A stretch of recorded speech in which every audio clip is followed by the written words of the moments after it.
তরকারি, সোমবারে একটা তেজপাতা আর জিরে দিয়ে দিলাম গোটা জিরে। এখন আলুটা ভাজা করবো। পটল আমি আগের থেকে ভাজা করে রেখেছি।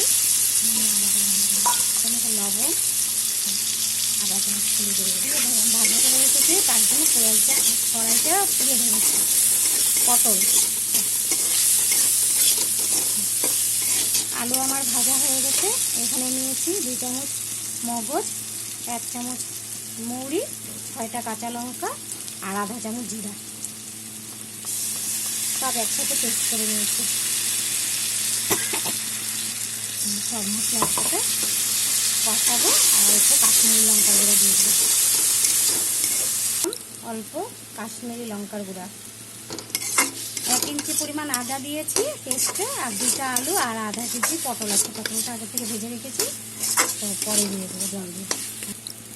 মশলা আমার কষানো হয়ে গেছে, এখন জল দিয়ে দিলাম।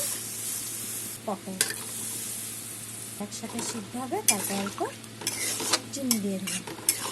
আর আলু পটলের নিরামিষ তরকারি হয়ে গেছে। অল্প লবণ দিয়ে দিব, দিলাম আর অল্প চিনি, টেস্টের জন্য অল্প চিনি দিয়ে দিলাম।